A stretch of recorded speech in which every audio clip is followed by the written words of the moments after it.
삶의 목적이 분명한 사람은 방황하지 않습니다. 흔들리지 않습니다. 돈이 없어도 주눅들지 않습니다. 다른 사람이 알아주지 않아도 섭섭해하지 않습니다. 때로 힘듦과 어려움이 찾아와도 포기하지 않습니다. 넘어졌다가 다시 일어납니다. 목표를 향해서 나아갑니다. 그러나 목적이 없는 사람은 돈을 많이 벌어도, 건강해도, 명예를 얻어도 방황합니다. 삶에 감당하지 못할 상황이 펼쳐지면 흔들립니다. 여러분, 누가 행복한 사람이겠습니까?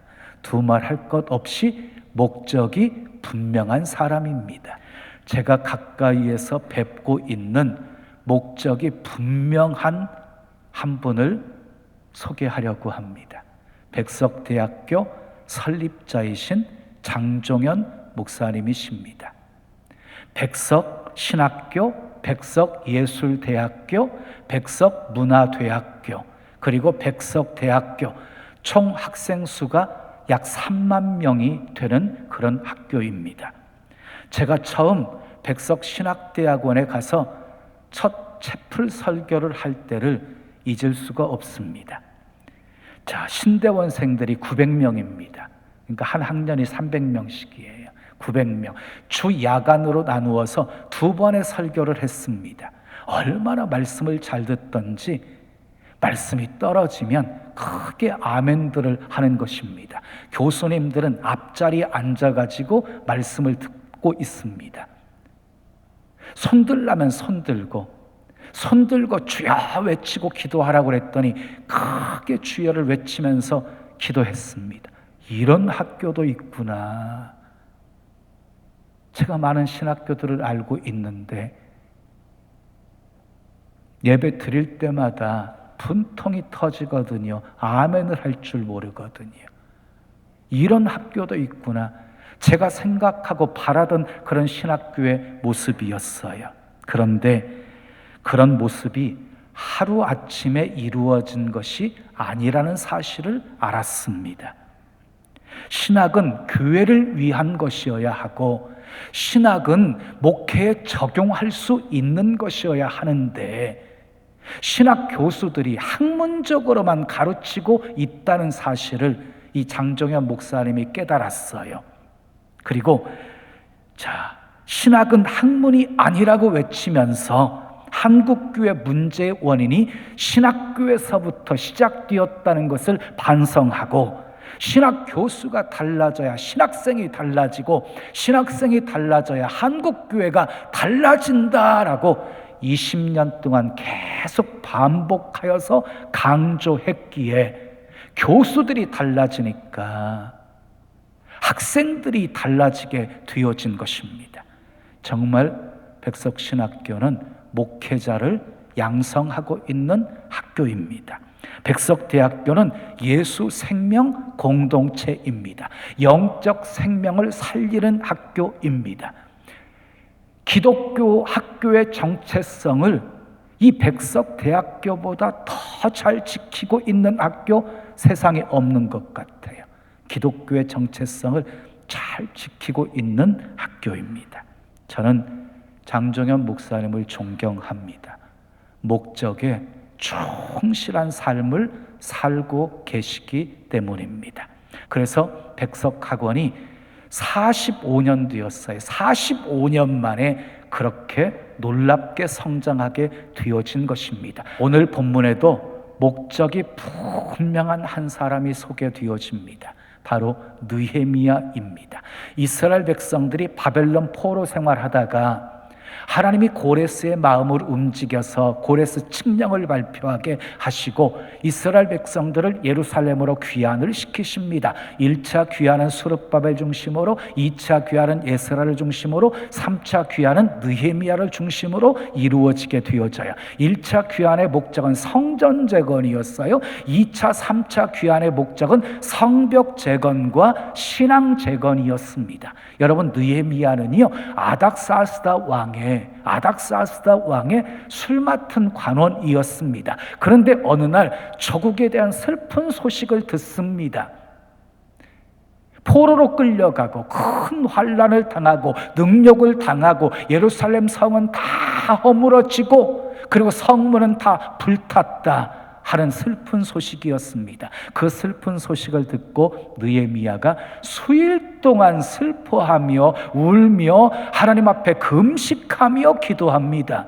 하나님이 느헤미야의 기도를 들으시고 응답하십니다. 그래서 이 느헤미야가 아닥사스다 왕의 허락을 받아서 백성들을 이끌고 3차 귀환하여 성벽 재건하는 일을 시작합니다. 그때 주변에 있던 나라들이 바짝 긴장을 하게 되어집니다. 왜냐하면 성벽이 재건되어지면 이스라엘이 강해질 것을 알았기 때문이었습니다. 그래서 성벽 재건을 하지 못하게 방해를 시작합니다. 그 방해에도 불구하고 목적에 집중하여서 이 느헤미야가 성벽을 연결하는 작업을 계속 진행합니다.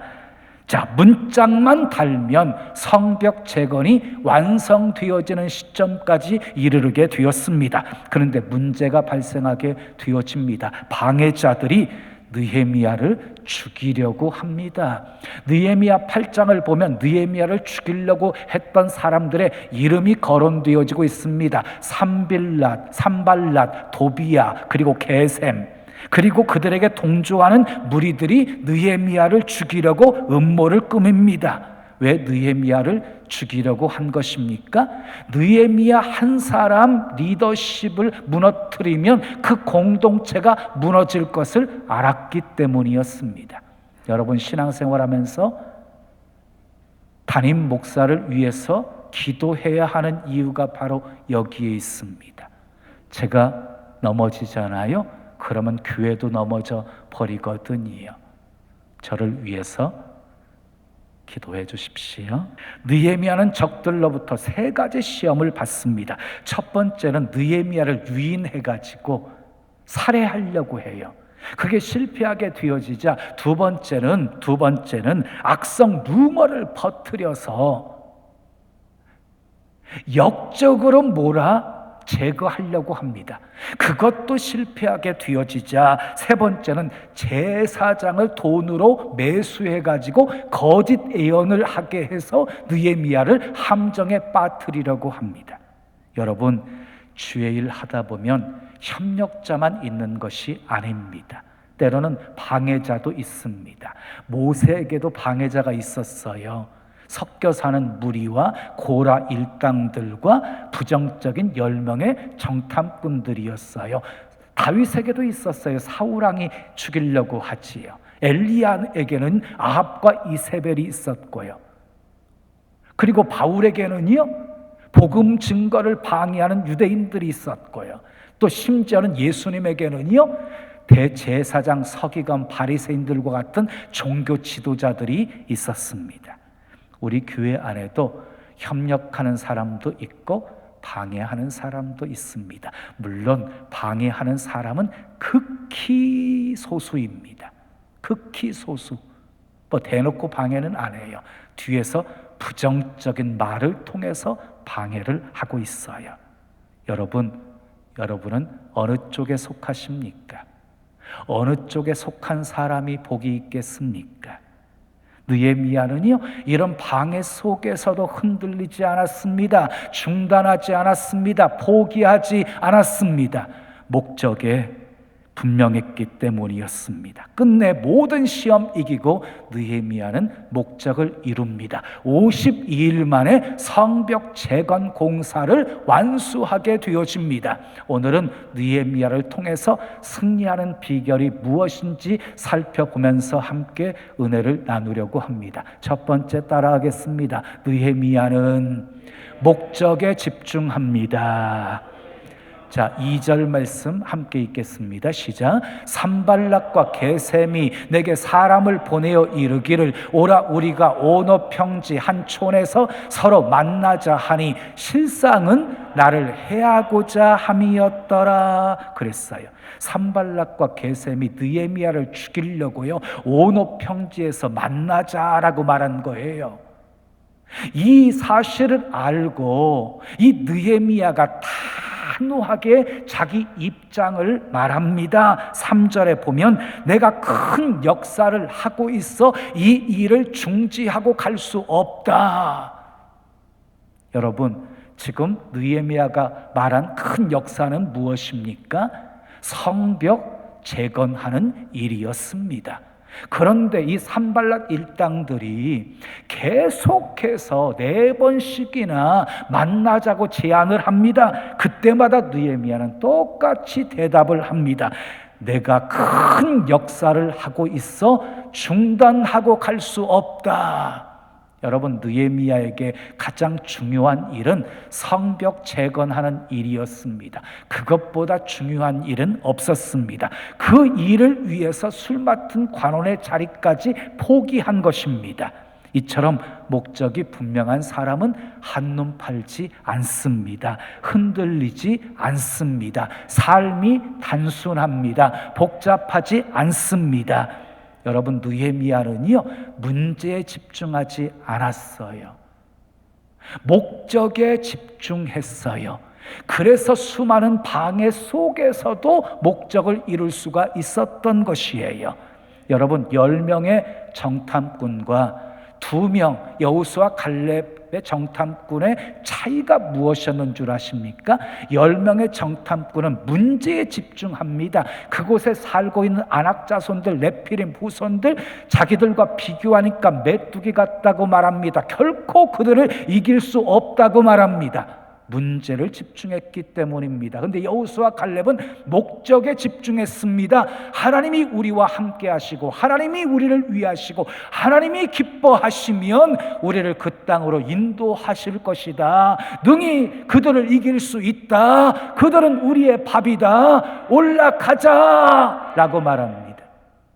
승리를 확신할 수 있었던 것이 목적에 집중했기 때문입니다. 사랑하는 여러분, 목적이 분명한 사람은 환경을 탓하지 않습니다. 어떤 형편에 처하든지 자족하는 비결을 배웁니다. 시간이 없어서, 돈이 없어서, 재능이 없어서 못한다고 말하지 않습니다. 여러분, 주의 일은 내 힘으로 하는 게 아니에요. 주님이 공급해 주시는 능력으로 하는 것이지. 사랑하는 여러분, 목적에 집중하십시오. 하나님이 도와주십니다. 하나님이 하게 하십니다. 2번째 따라 하겠습니다. 느헤미야는 목적을 위해 기도합니다. 5절에서 7절 말씀 함께 읽습니다. 시작. 산발랏이 5번째는 그 종자의 손에 봉하지 않은 편지를 들려 내게 보냈는데 그 글에 이르기를 이방 중에도 소문이 있고 가스무도 말하기를 너와 유다 사람들이 모반하려 하여 성벽을 건축한다 하더니 내가 그 말과 같이 왕이 되려 하는도다. 또 내가 선지자를 세워 예루살렘에서 너를 들어 선전하기를 유다의 왕이 있다 하게 하였으니 지금 이 말이 왕에게 들릴지라. 그런즉 너는 이제 오라 함께 의논하자 하였기로.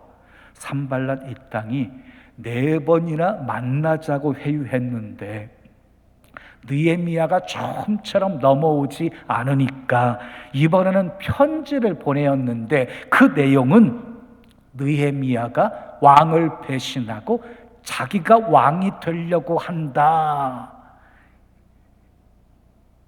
하면서 이렇게 소문을 만든 거예요. 물론 산발랏 일당이 지어낸 이야기였습니다. 만약 이 소문이 퍼지게 되어지면 아닥사스다 왕이 느헤미야를 오해하게 되어질 것이고 그러면 느헤미야에게 큰 위기가 닥칠 수도 있는 상황이었습니다. 이쯤 되게 되어지면 자기들과 의논하자고 찾아올 줄 알았습니다. 그러나 느헤미야는 그들의 협박에도 흔들리지 않았습니다. 사람을 보내어서 자신의 입장을 분명하게 밝힙니다. 그것은 사실이 아니다. 다 너희들이 지어낸 이야기가 아니냐. 그리고 기도합니다. 9절 말씀 함께 읽겠습니다. 시작. 이는 그들이 다 우리를 두렵게 하고자 하여 말하기를 그들의 손이 피곤하여 역사를 중지하고 이루지 못하리라 함이라. 이제 내 손을 힘입게 하옵소서 하였노라. 하나님, 저들이 우리를 두렵게 만들어서 우리 손이 힘이 없게 만들어 이 성벽 재건에 하는 일을 중단시키려 하고 있습니다. 이제 내 손을 힘있게 하셔서 그 역사를 계속할 수 있게 해 주시옵소서. 이렇게 기도한 거예요. 여러분, 우리도 살다 보면 오해받을 일들이 참 많지요. 억울한 일을 당할 때도 참 많지요. 상대방이 없는 말을 꾸며가지고 힘들게 할 때도 있지요. 그때 우리는 어떻게 해야 됩니까? 뒤로 물러서시면 안 됩니다. 움츠려드시면 안 됩니다. 더욱 당당한 모습으로 목적에 집중하셔야 합니다. 그리고 도와주시는 주님께 기도하셔야 됩니다. 주여, 내 손을 힘있게 하옵소서. 느헤미야가 끝까지 사명을 감당할 수 있었던 비결은 이 기도가 있었기 때문입니다. 맥이 풀리고 힘이 쭉 빠지고 두려움이 엄습해 올 때가 없었겠습니까? 그때마다 느헤미야는 기도했습니다. 그러면 하나님이 도와주셨습니다. 여러분, 기도하지 않고 어떻게 큰 일을 감당할 수 있겠습니까? 기도하지 않고 어떻게 큰 사명을 감당할 수 있겠습니까? 기도하면 하나님이 함께 하십니다. 도와주십니다. 능력 주십니다. 문제 해결해 주십니다. 목적 이룰 때까지 어려움과 방해는 계속 될 것입니다. 그때마다 느헤미야처럼 기도하십시오. 주여, 내 손을 힘있게 하옵소서. 세 번째 따라하겠습니다. 느헤미야는 하나님의 방법으로 목적을 이룹니다. 자, 10절 말씀 함께 읽겠습니다. 시작. 이후에 무에타벨의 손자 들라야의 아들 스마야가 두문 분출하기로 내가 그 집에 가니 그가 이르기를 그들이 너를 죽이러 올 터이니 우리가 하나님의 전으로 가서 외소 안에 머물고 그 문을 닫자. 저들이 반드시 밤에 와서 너를 죽이리라 하기로. 느헤미야가요, 스마야를 찾아갑니다. 스마야는 제사장이었습니다. 그리고 애언하는 사람이었습니다. 애언하던 스마야가 두문 불출하고 있으니까 느헤미야가 직접 찾아간 것입니다. 스마야가 느헤미야를 보자 이렇게 말합니다. 너를 죽이러 오는 자가 있으니 우리가 하나님의 전으로 들어가 외소 안에 머물며 문을 닫고 숨어 있자라고 말합니다. 여러분, 여기 말하는 외소는 분향단이 있는 지성소 앞에 성소를 말하는 것이에요. 성소는 아무나 들어갈 수 없는 곳이잖아요. 제사장만 들어갈 수 있는 곳이잖아요. 그러니까 지금 이 느헤미야가 그 외소 안에 들어가게 되어지면 결국 율법을 어기는 죄를 범하게 되어지는 거예요. 그러니까 스마야가 외소에 숨어 있자라고 말한 그 자체가 지금 잘못된 것이었어요.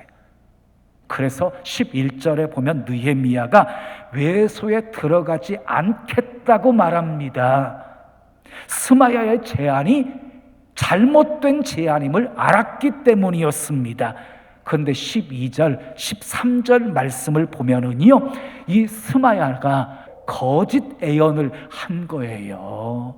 그러니까 느헤미야로 말미암아 외소에 들어가게 해서 율법을 범하게 만들고 범죄한 느헤미야를 비방하려고 그렇게 한 것이었어요. 사단은 오늘도 우리를 끊임없이 유혹합니다. 말씀을 어기도록 유혹합니다. 결과만 좋으면 되는 것 아니냐고 유혹합니다. 거기에 많은 사람들이 넘어가고 있습니다. 여러분, 그리고는요, 결과가 좋으니까 다 좋은 거야 스스로 위안을 삼습니다. 그러나 결코 그렇지 않습니다. 하나님의 목적은 반드시 하나님의 방법으로 이루어야 하는 것입니다. 그렇지 않으면 하나님이 인정하지 않으십니다. 마태복음 7장 22절 이하에 보면 내가 주의 이름으로 선지자 노릇하고 내가 주의 이름으로 권능을 행하고 내가 주의 이름으로 귀신을 쫓아냈습니다 하고 자기의 의를 자랑하는 사람에게 예수님이 이렇게 말씀하십니다. 나는 너희를 도무지 알지 못한다. 이 불법을 행한 자들아, 내게서 떠나가라. 아무리 목적이 선하고 아무리 결과가 좋다 할지라도 불법을 행하여서 이룬 것이면 하나님이 결코 인정하지 않으시겠다는 것입니다. 하나님의 방법으로 목적을 이루어야 합니다. 하나님의 말씀대로 목적을 이루어야 합니다. 이것이 사탄의 공격을 이길 수 있는 비결입니다. 마지막 네 번째 따라하겠습니다. 느헤미야는 하나님의 은혜로 목적을 이룹니다. 15절 16절 말씀 함께 읽습니다. 시작. 성벽 역사가 52일 만인 엘루럴 25일에 끝나매 우리의 모든 대적과 주위에 있는 이방 족속들이 이를 듣고 다 두려워하여 크게 낙담하였으니 그들이 우리 하나님께서 이 역사를 이루신 것을 알미니라. 그래서 마침내 느헤미야는 모든 방해와 협박과 거짓 예언을 물리치고 52일 만에 성벽 재건을 이루게 되어집니다. 그때 느헤미야를 위협하고 방해하고 죽이려 했던 모든 사람들이 두려워하며 크게 낙담을 합니다. 그 이유는 하나님께서 이 모든 역사를 이루신 것을 그들이 알았기 때문입니다. 여러분, 돌아보면 모든 것이 다 하나님의 은혜로 된 것이었습니다. 아닥사스당의 왕의 허락을 받아서 3차 귀환을 이끌고 예루살렘에 올 수 있었던 것도 하나님의 은혜였고, 그리고 대적들이 죽이려고 할 때 그 계략을 알게 하신 것도 하나님의 은혜였고, 말할 수 없는 방해 속에서도 끝까지 52일 만에 성벽 재건을 완수하게 된 것도 하나님의 은혜였습니다. 느헤미야가 어떻게 승리했습니까? 목적에 집중했습니다. 목적을 위해 기도했습니다. 하나님의 방법대로 목적을 이루었습니다. 하나님의 은혜로 목적을 이루었습니다. 사랑하는 여러분, 우리 신나는 교회는 목적이 분명한 교회입니다. 영적 생명을 살리는 예수 생명의 공동체입니다. 하나님 사랑, 이웃 사랑을 실천하는 교회입니다. 무엇을 하든지 다 하나님의 영광을 위하여 하는 교회입니다. 우리 신나는 교회는 수많은 영혼을 구원하는 방주가 될 것입니다. 땅끝까지 선교의 지경을 넓히는 교회가 될 것입니다. 물론 목적을 이루는데 극복해야 될 많은 문제들도 있을 것입니다. 사탄은 온갖 방해와 공작을 펼칠 것입니다. 그러나 염려하지 않습니다. 걱정하지도 않습니다. 두려워하지도 않습니다. 지금까지 함께 하신 하나님이 목적에 집중하면 도와주실 것이고, 기도하면 응답해 주실 것이고, 말씀대로 순종하면 역사해 주실 것이고, 때를 따라 도우시는 은혜로 목적을 이루게 하실 것을 믿기 때문입니다. 모든 것 다 주님이 하셨다고 고백하며 찬송하게 하실 것이기 때문입니다. 하나님께서 신나는 교회를 통해서 이루실 큰 역사에 여러분 모두 복되게 쓰임 받으시기를 예수님의 이름으로 축원합니다.